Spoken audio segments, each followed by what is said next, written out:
What if the man you married never knew the truth about your past, until it was too late? Ngozi, 32, slim, dark-skinned, with shoulder-length straightened black hair, lived in a beautiful Lekki duplex with her husband, Obinna. Obinna, 35, tall, muscular, dark-skinned, clean, low-cut, always wore neatly ironed shirts. To outsiders, they were the perfect couple, wealthy, stylish, admired. But Ngozi hid a secret so heavy it threatened to crush her. At night, when Obinna snored peacefully, Ngozi would stare at the ceiling. A storm brewed in her chest. She whispered to herself, "If he ever finds out, I'll lose everything." Her secret was a man, Femi.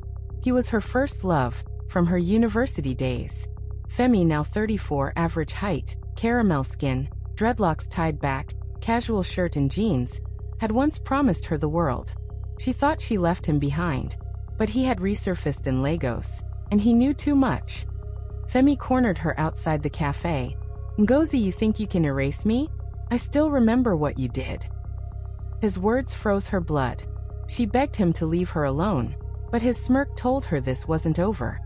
At home, Obinna asked why she was late. Ngozi smiled faintly. "Traffic." Her heart raced as she lied. For the first time in their marriage, deception sat between them like a shadow. Days later, Femi texted, "Meet me or I'll tell him everything." Her palms shook as she read the message. Memories of her past with Femi came rushing back. The nights, the promises, the mistakes she swore to bury. Back in university, Ngozi had once been desperate for money. She allowed Femi to introduce her to a circle of men who helped students financially. She only went once, but the shame haunted her. If Obinna knew, everything she built as a respectable wife would crumble. Obinna's parents visited. His mother praised Ngozi. "You're the best wife my son could have asked for." Ngozi forced a smile, her guilt so heavy she could barely swallow her food. Alone later, Ngozi cried silently in the bathroom, gripping the sink. "God, why did I make that mistake? Why can't the past stay buried?" Her tears fell like rivers, her reflection mocking her. Femi finally revealed his demand. "I need 2 million Nigerian nairas, or I tell your husband everything." Ngozi's world spun. She didn't have that kind of money without Obinna noticing. She was trapped. Ngozi sat across from Obinna at breakfast, her heart pounding. He was talking about his plans for the day, about new contracts and investments, but she wasn't hearing a word. Instead, she rehearsed excuses in her head. How would she withdraw money without his questions? Every lie felt like a stone pressing on her chest. When Obinna reached across the table to hold her hand, she forced a smile. He said, "You've been distant lately, are you okay?" She nodded quickly, lying again. "I'm just tired." That afternoon, she heard a knock at her gate. Her blood froze.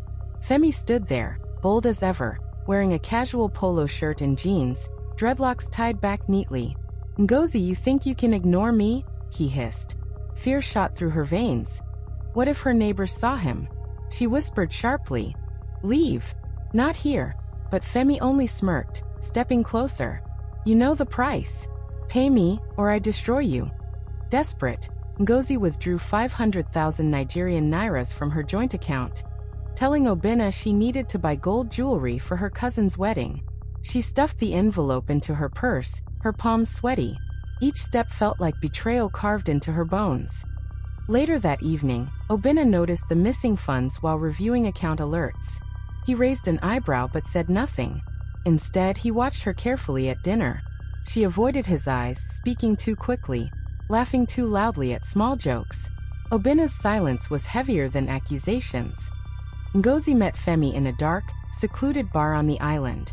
The music was low, the air thick with cigarette smoke. She slid the envelope across the table, her hands trembling.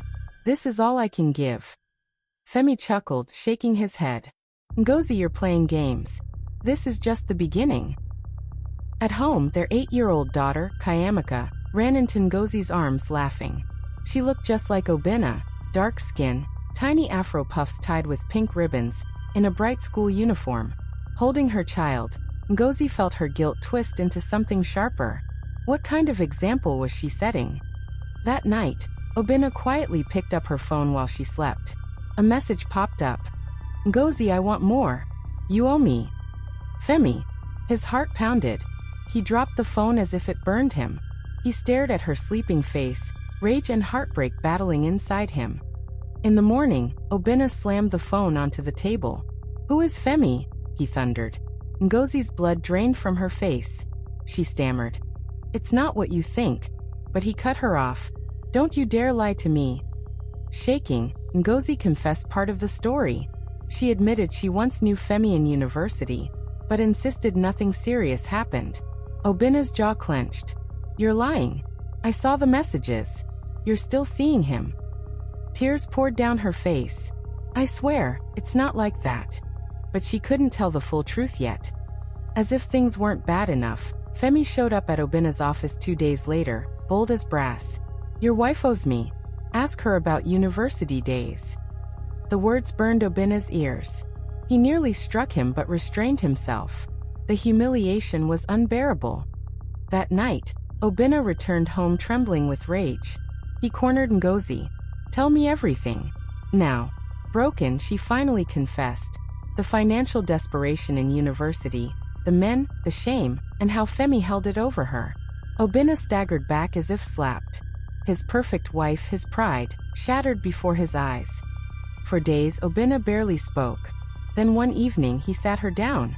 His voice was low, almost broken. Ngozi, you've hurt me. But I see the woman you are now, not the girl you were then. Femi is the snake here, not you. He promised to protect her and their daughter, but warned. This marriage can only survive on truth from now. She sobbed, clinging to him, whispering, I'll never hide anything again.